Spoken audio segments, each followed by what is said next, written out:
From a larger industry perspective, again, something I think about is that like these platforms don't have a lot of incentive for creators to make money. If they can make it so they can sell more advertising versus putting money in a creator's pocket, then like that's what they want to do. Again, looking years down the road, that like, is it just going to be like almost like back in the Tumblr days when like every week there was like a new hot Tumblr that was like went kind of viral and people loved it for a week and then it like went away, I just think the idea that TikTok is based on virality is incredibly passé. Like I think we're done with like the idea of like chasing virality, and anyone who is chasing virality should not be a creator.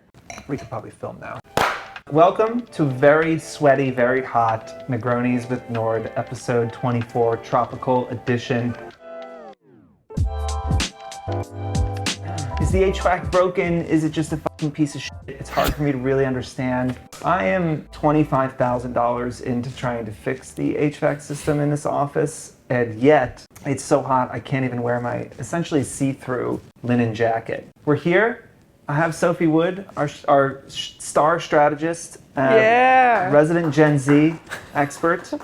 Sophie and I have both been working on a pitch the last couple of days, more Sophie than me. But it was looking great, and what that means is we haven't actually talked about really what we're going to talk about today. So thank you for joining me in this very hot and sweaty experiment.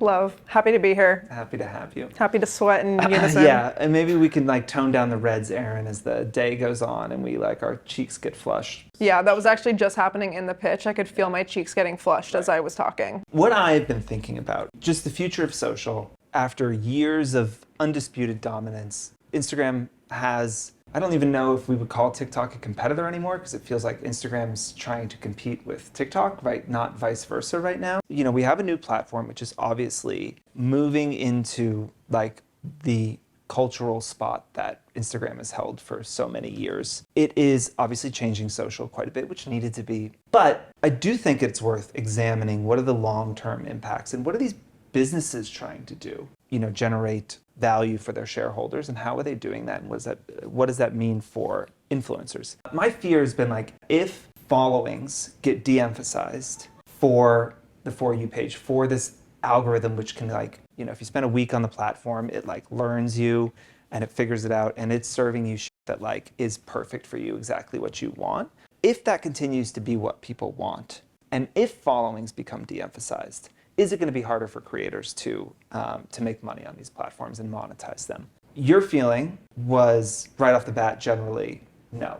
Explain to me, I guess, your feelings on like, what does that mean for creators 3 years from now, 5 years from now? Well, I think a lot of the time when we think about how TikTok is structured, we're like, there's the For You page, which, like you're saying, de-emphasizes followers. It's like showing you to a new audience. But in the last few months, I've noticed that they haven't prioritized For You page anymore. And it's more like the following and the friends tab and then For You page. And then that's similar to how Instagram was structured with the Explore page, where it was like it was feeding you content of people you didn't follow.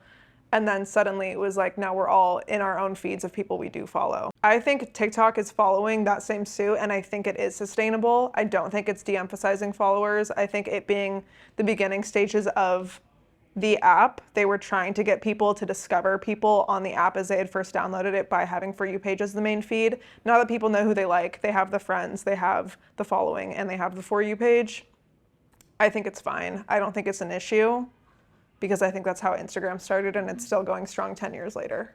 You mentioned earlier that you said that, you felt like on TikTok you really had to have something to say. Things I think feel either more substantive than Instagram or significantly less substantive. That's slightly concerning to me because the beauty of Instagram was that you really felt like you were building a relationship with a person. If you look at like a person, you only have so much to say. There isn't an infinite pool of insights and hot takes and things that you can do. The power of Instagram is being able to follow the more mundane as well. Eva Chen, who's obviously been hugely successful on Instagram, it is just like, I'm literally taking you along on my day, and showing you exactly what I do, be it doctor's appointments or the Met Gala. I mean, I think the way that you view TikTok is like through a lens of like hot takes, chasing virality, trying to like one up each other in like explosive content, where I don't see TikTok in that way. I think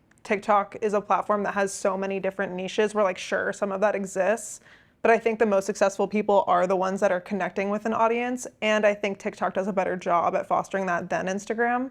Like to your point of being like you follow someone because you feel like you connect to someone, TikTok does that and then also offers you the tools to better engage with your community. So like TikTok is the one that introduced the idea that you could respond to a comment with a video. I mean, we are seeing, I just saw at VidCon, there was a lot of talk amongst TikTokers. It sounds so stupid saying that. I think people who had 6 months ago been doing really well were really struggling now. That's natural, right? Obviously, we see a lot of that on Instagram, complaining about the algorithm. It's the algorithm. Why doesn't it show us to my followers? When like, the reality is, it is hard to create engaging content. TikTok's relevance in America is probably, 2 years old? Like, obviously it's been more relevant for longer than that, but like mainstream America, 2 years old, like really mainstream, probably a year. I think it's just interesting how much faster there's like backlash, and you're hearing about creators feeling burnt by a platform, which took, I feel like, a long time with Instagram. Like, what do you think is happening there? Do you think that like, it's just that social is moving so much faster right now? What do you think is happening there? So I think with TikTok, there was this idea, like especially with Victoria Paris, who was like, I will post 3 to 6 times a day on TikTok, and that's how I grew to 1 million followers in 2 months. And she has a community. Like if she went to VidCon and was like, I'm here, like there would be thousands of people flocking to her. Like that is true community. That's not like you had 2 million followers on TikTok and no one shows up to VidCon. Right. I think that will definitely foster burnout in a way that Instagram will not, because Instagram you can like batch create content and just kind of like post it, 3 times a week rather than 3 to 6 times a day. I think the burnout on TikTok is comparable to YouTube, whereas like Casey Neistat was creating a vlog a day for years, and he got so burnt out that he left the platform essentially. Like he pops in every couple of months, but like that burnout was still there. And I think you can say that you can get burnt out in any career. Like it's a matter of you setting boundaries for yourself. But I don't think that's necessarily a fault of TikTok. I think it was kind of just like the nature of what people were saying would get you to get followers. And sure, if you want to burn yourself out, that's fine, but you can always stop yourself from doing that. And what do you think is going on with like fandom on TikTok? Because I just don't think it happened on Instagram. The algorithm and the network effects on TikTok, which do help people create audiences significantly faster, audiences that are potentially not as loyal to that person. I mean, I saw this with, my friend doing the fucking sync reviews, who got 900,000 followers in 3 months or something, and people got sick of sync reviews and they stopped watching it. Like it was just kind of like a flash in the pan. It does feel like it is like creating celebrities, not influencers. And it does feel like, I don't think that's everyone's motivation that's on the platform, certainly, but when you think about what is success on this platform, I wonder if you're talking to a 16, 18-year-old on the platform, if that's what success is for them, right? Because I feel like in the news, those are the stories you hear, right? The people that built the 1 million followers really quickly, and they did a meetup and there was, 5,000 kids that showed up and the cops had to come. And like, that's exciting, but that's not like sustainable. That's not like an actual thing we can build an industry off of. Where does that go in that like that desire for that like fame, that maybe it's more the press fetishizing that of like, holy shit, it's creating these like crazy communities of fans that are like rabidly following these people. That doesn't feel like super healthy to me. I don't think it is. I think the reason that didn't happen on Instagram, the idea of like a crazy fandom that feels obsessive and like knows every aspect of your life, that happened on YouTube. And I think just because video in general like offers up a new portal to your life, whereas like when I think of classic heritage Instagram influencers, I think of always being an arm's length away. That was something that Grace and I were just talking about. There could be people on Instagram that have 500,000 followers that I've been following for 4 years. I've never seen a picture of their boyfriend, of their fiance. Right. There's like a way to keep that at arm's distance. And then on TikTok and YouTube with like video where it's like you're documenting your life, you're showing your personality, you're showing your day. Those personal aspects seep into your content and become apparent, especially to people that like do follow you or are part of your community. And I think that's why like obsessive fandoms came out of YouTube. Like I'm thinking about how much YouTube drama went down over the course of like 10 to 15 years that happened. And then now it feels like it's happening again with TikTokers, where it's like, oh my God, Nessa broke up with so-and-so. And now like Addison Rae is beefing with so-and-so. It's like so bizarre that it happens so quickly, but I honestly think it's the video platform in general, not necessarily like TikTok or Instagram or like what's different. I think it's the video versus photo being the priority. And you talked about burnout, and I think that like if you get to a point where you're making hundreds of thousands of dollars on this, like you also have to run the business. You know, you've got hours a day of email and events, and then you're traveling for things. Like it takes a like significant amount of time just to run that business. And I wonder just with how much TikTok asks of the creator. For an influencer, let's say they're like on a brand trip and they check into the hotel and they can just like walk around with Instagram and do a story and like show the room and be like done, right? But like there's an expectation now with TikTok, right? That like, how am I going to make this really creative and interesting? Which I think is great, because it's like, how am I going to make this better for my audience? But again, not super sustainable potentially when like that quality level has to be so high. And I think you're right. We saw a lot of the big YouTubers felt like they just kind of like stopped and went to Instagram and were like, this is just too much fucking work, you know? Instagram's not going anywhere. So do like people build a TikTok following and try and like move it to Instagram and commercialize and like get brands to pay more for their Instagram and use TikTok as like a way to grow their following? Like what's that future look like? I mean, I think that's what a lot of big TikTokers did, and it seems like they caught on to that early on, where it was like they were constantly directing their TikTok followers to their Instagram, because I think they knew that what they were doing wasn't sustainable, posting 3 to 6 times a day on TikTok. And also, to your point, there's probably more money in Instagram and it's easier to make than TikTok. So like if someone was posting a TikTok and someone comments and they're like, where's your dress from? They go, it's linked in my Instagram stories. I won't tell you where it's from. You have to go to my Instagram stories in order for you to know where this is from. And so that was a way that they were like transferring people from TikTok to Instagram, and it worked. Yeah. And I do think that they find that monetizing on Instagram is, I don't know if the word is better or just like, I don't know, it's better for both them and the brand, because like we were just talking about, Instagram was an app before people really started monetizing it in the way that it is now, where people will post a sponsored post once a week probably. It took like years to get there for Instagram and for it to feel natural. I mean, that was partly the market forces, in that like people just weren't spending, you know, significant money until 2016, 2017. So you had 5 or 6 years where like there was just no money in it. When TikTok really started picking up in 2020, and we were like, okay, we're gonna do like paid campaigns on TikTok now, I was almost like, oh, like I don't want to taint TikTok so early on. Like the app just happened. Like why are we pushing sponsored content onto it? Or even with like the comeback of, or it feels like a comeback to me, of like newsletters and like Substacks, when people are now talking about monetizing Substacks, I'm like, why are you tainting something that like is still so fresh? What we were talking about earlier, like what concerns me from a pure business perspective is that like it's not going to make a lot of sense for TikTok or Instagram to take a cut on the money influencers are making. It's too complex, right? They're always going to be selling ads. I think TikTok's on track to do close to $30 billion in ad sales, up from 10 last year. So it's like obviously blowing up. Only thing TikTok cares about, the only thing, is getting people to spend more time on the app. My fear is, again, that they have this incentive to obviously show people the best content they can to keep them in the app and not get them to move to Twitter or put the phone down or whatever it might be. If they continue to lean on that and followings do get de-emphasized, they will still be able to sell a shitload of advertising against those impressions. If average viewership on TikTok is 10% right now, again, we have to check. I'm not sure if that's just sponsored that we have. I think about like Insta Stories is 5 to 7%. So you're already at TikToks being like getting as much viewership as Insta Stories. If that halves in the next 3 years, followings become like almost worthless. It seems like they're starting to try and push against it. For the last few years, I think what people have loved about TikTok is that the algorithm could help you build a following so much faster than Instagram. I mean, how many people I've talked to that are like, I've been grinding on Instagram for 7 years. I have 50,000 followers. I got that in 3 weeks on TikTok, right? The same algorithm, the Lord giveth, the Lord taketh away. Like, I just don't want people to be naive and think that like, oh, but like the TikTok algorithm has really helped me and it will continue to help me. Actually, it won't. That they're going to get everyone sucked in and like hooked to this platform, and creators are going to be left flapping in the wind. I mean, that's what Instagram did, and you just said Instagram's not going anywhere. Yes, viewership has held decently well. They're already now putting more and more into your feed that you don't follow. I don't know if you've seen, like if you've noticed that, but like I'm getting like every 10 posts is just a post from someone I don't follow, you know? And so again, let's like take that years from now.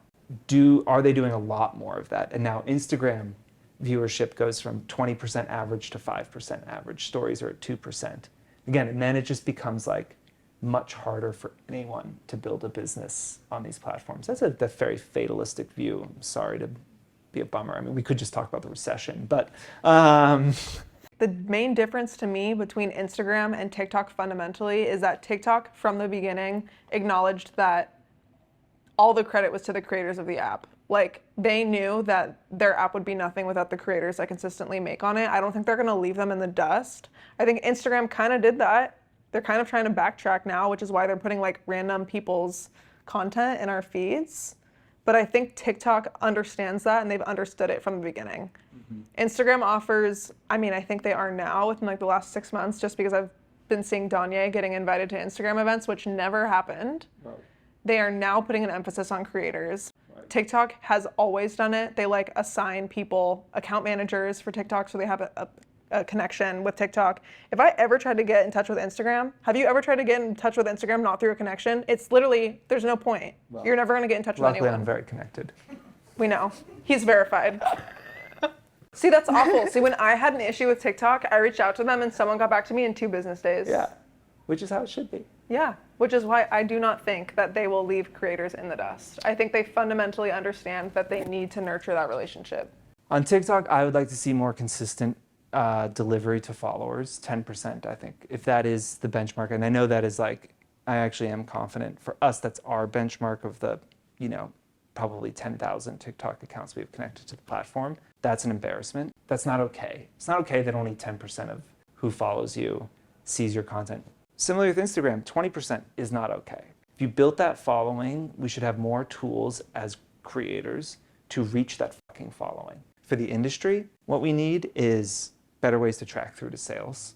We need to be able to prove this works. I think everyone in the industry right now is still in a place, which is crazy 10 years later, of like, I know this works, I can't prove it.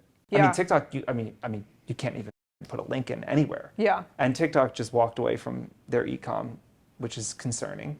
We need to be able to show how buying something 3 months after seeing it on Instagram and be able to attribute it to seeing that Instagram, like that's the unlock. Because I think for those of us who are consumers of all of this content, we know how directly our decisions are influenced by these platforms, but it is literally impossible to track that influence.